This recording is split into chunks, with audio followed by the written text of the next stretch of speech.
তো আমি সকালবেলা মেথি শাকের বড়া করব, পরোটা করব। আর এখানে নিয়ে যাচ্ছি মেথি শাক, আমি নিয়ে নিয়েছি কুচু করে। আর এখানে আমি 1 কাপ মতন আটা নিয়ে নিয়েছি, আটার মধ্যে নুন দিয়ে দিয়েছি, হাফ চামচ আমি হলুদ গুঁড়ো দিয়ে দেবো,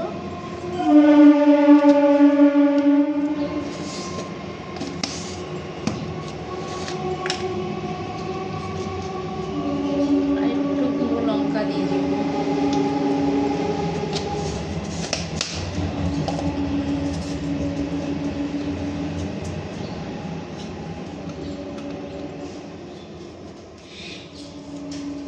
আর এখানটায় আমি একটু জোয়ান নিয়ে নিয়েছি, জোয়ানটা একটু হাতে ঘষে দেবো, তাহলে একটু গন্ধটা খুব ভালো হবে। আর এখানটা আমি আদা বেটে নিয়েছি আর কাঁচা লঙ্কা দিয়ে দিয়েছি। এই আদাটা আমি পুরোটাই দিয়ে দেবো।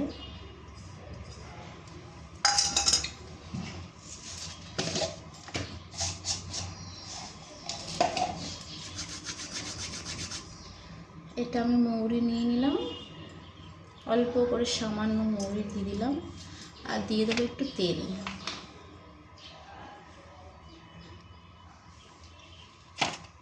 তেলটা দিয়ে খুব ভালো করে এটা মিশিয়ে নেবো আগে।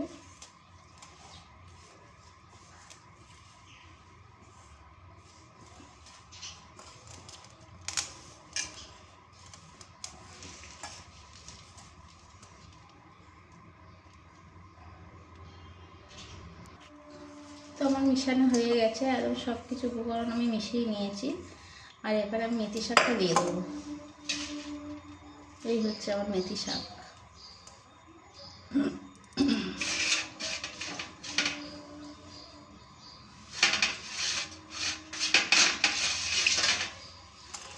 এবারে এটাকে ভালো করে মিশিয়ে নিতে হবে।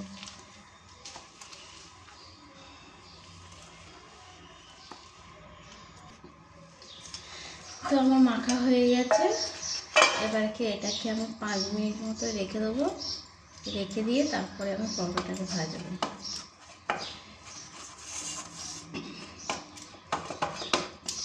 5 মিনিট মতো ঢাকা দিয়ে রেখে দেবো। 5 মিনিট 2 মিনিট হলে ঢাকা দিয়ে রেখে দেবো। তারপরে এটাকে আমি পরোটা বানাবো।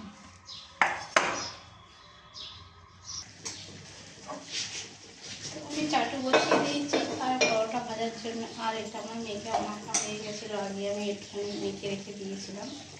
তো এখন আমি এটা গোল্লা বানিয়ে পরোটা ভাজবো। তো আমার পরোটা বেলা হয়ে গেছে, আর এটা আমি দিয়ে দিচ্ছি। আর একটু পাতলা করে বেলতে হবে, তাহলে ভালো লাগবে খেতে।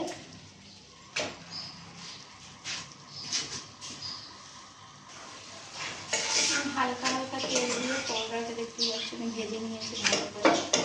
তো এরকম হালকা হালকা তেল দিয়ে আমি 10 পরোটা ভেজে নেব।